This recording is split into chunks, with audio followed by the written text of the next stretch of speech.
Bonjour à tous et bienvenue sur ma chaîne YouTube pour ma seconde vidéo. Aujourd'hui, j'ai besoin d'un bâtiment pour cette figurine que j'ai acquise auprès de Cultbrick il y a probablement plus d'un an.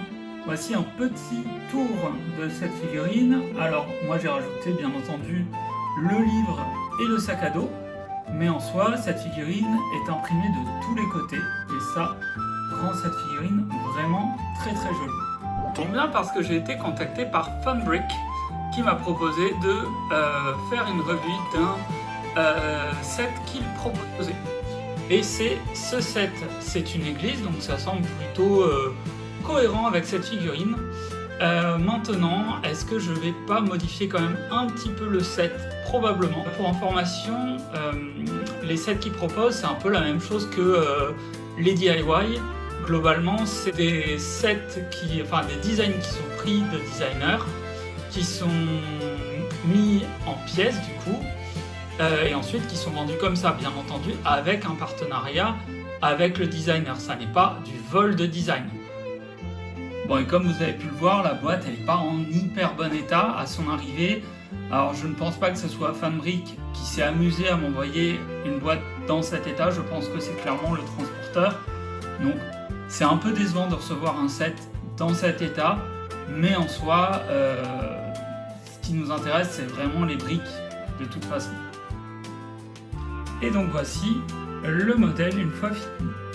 Alors dans cette vidéo, on va pas tant parler du design que ça, parce que en fait c'est un designer, c'est pas lui qui vend ce design au sens où il vend le set. Bien sûr on va en parler un petit peu, parce que c'est important de voir ce qu'on construit, mais ce qu'on va surtout regarder, c'est la qualité des briques au final.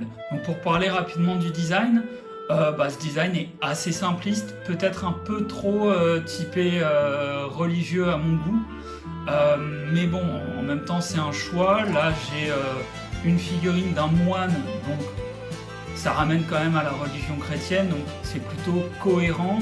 Après, moi j'envisageais plutôt faire un lieu de culte un peu plus commun à chacun et chacune d'entre nous, qui est que plutôt que de faire une simple église, je vais probablement la customiser un peu et je vous montrerai plutôt en fin de vidéo ce que j'ai fait. Pour ce qui est du design en lui-même, il est plutôt simple. J'espérais qu'il soit rafraîchissant puisqu'il y a un effet neige et qu'il fait 40 degrés dehors en ce moment en France. C'est pas vraiment le cas. Mais le design est assez simple, c'est vraiment pas un design difficile, c'est un simple empilement de briques. Si vraiment je devais mettre un niveau de difficulté, je mettrais du 2 ou du 3 sur 10 maximum, parce qu'il n'y a vraiment rien de compliqué à tout ça. J'aime bien la variation de light tan, dark tan et dark grey pour les briques. Je trouve que c'est intéressant. Les murs blancs, j'aime beaucoup. Après, ça fait pas beaucoup de contraste avec la neige sur le toit. Si je devais vraiment pousser à fond la réinterprétation du set, j'enlèverais très probablement la neige sur les toits. Et pour ce qui est du mur arrière, qui est clairement ouvert, je pense que je le fermerai. Et je récupérerai les pièces qui sont à l'intérieur pour faire autre chose, parce qu'au final, moi je me rends compte que les parties intérieures des sets, je les regarde pas beaucoup, donc si c'est plus pour faire un diorama, et en fait autant récupérer toutes ces pièces et en faire ce qu'on veut d'autre. Donc voilà, moi ce serait plutôt mon idée si je devais réinterpréter ça. Comme je disais, c'est un petit empilement de briques, il n'y a vraiment aucune technique particulière, il n'y a pas vraiment de technique de snot ou de choses comme ça. Donc snot, c'est des notes on the top, voilà, donc des briques avec des telons sur les côtés. Il n'y a pas énormément de choses comme ça. Bien sûr, il y en a un petit peu pour donner un peu de détail, mais vraiment rien d'exceptionnel. Petit point de design que moi j'ai fait et que ça n'a pas été forcément fait par le designer, c'est ici vous avez une succession de tiles de 2 par 2 avec un tenon au milieu, en gros donc comment on appelle ça, de jumper plates de 2 par 2 et de jumper plates de 1 par 2. Et ah non, c'est même pas un jumper plate, c'est des tiles de 1 par 2. Et en fait, si on tire ici la tile, et tout de suite ça donne un petit peu plus de texture au mur.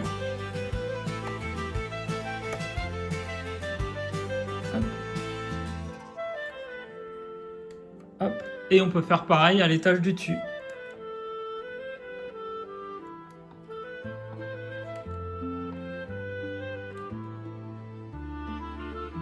Voilà, vous me dites ce que vous en pensez. Moi je trouve que ça donne un petit aspect sympa en plus. Voilà. Ce que j'aime vraiment bien sur ce design, c'est l'entrée du bâtiment, j'aime beaucoup.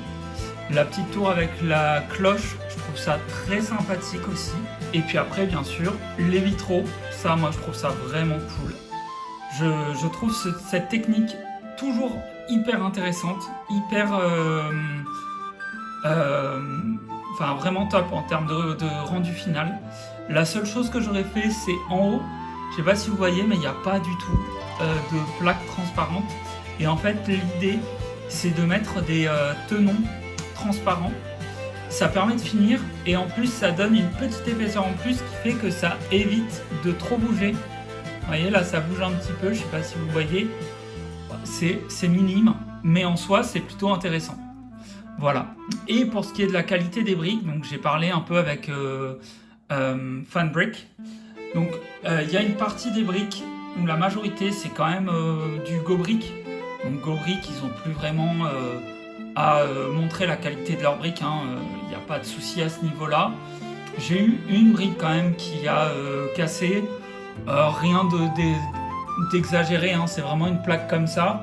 Normalement, il y en a une autre ici. Vous voyez, il y a 2 clips qui sont vides. Bon, bah voilà, c'est un des crochets qui a cassé. Bon, c'est une pièce marron. Est-ce qu'ils ont des soucis de qualité comme ce que Lego a pu avoir pour leur pièce marron jusqu'à 2018 peut-être? Quelques petits soucis aussi de design que moi j'aurais fait différemment. Mais en soi, par exemple, pour cet orgue là-haut, bon, bah la partie ici, il n'y a rien qui vient bloquer le fait de pouvoir enlever la partie arrière de l'orgue. Alors bien sûr là elle est contre un mur, donc maintenant cette problématique n'existe plus, mais au moment de la conception effectivement c'est quelque chose qui peut apparaître. Voilà, les bancs, bon bah ils sont somme toute classiques. Alors voici un peu les modifications que je propose pour ce design et pour le rendre un petit peu plus à l'effigie de l'ensemble de la communauté AFOL. Première chose que je vais faire, c'est enlever cette croix en haut. Encore une fois, ça n'est pas supposé être offensant, c'est juste pour faire l'église de la Sainte Brique, tout simplement. Puisque je pense qu'on peut tous dire qu'on est tous réunis autour de la même chose qui est la brique Lego. Même chose au fond, j'ai retiré la croix et on va y mettre une brique. Voilà, donc une brique qui flotte, transparente, pour donner cet aspect un peu saint, divin. Même chose là-bas, on modifie également la croix qui était accrochée au mur pour mettre une brique flottante, transparente, bleutée, pour changer un peu la couleur. Et enfin, la dernière modification que je vais faire, c'est pour mon moine. Mon moine, comme vous voyez, il a un bâton tout simple, et on vient simplement changer son bâton pour c'est le moine de la Divine Brique. J'espère que cette revue vous aura plu, que les petites modifications que j'ai faites vous auront plu également. Merci d'avoir regardé cette vidéo. Si elle vous a plu, n'hésitez pas à vous abonner, à liker et à commenter comme d'habitude. Et puis moi je vous dis à la prochaine pour une future vidéo.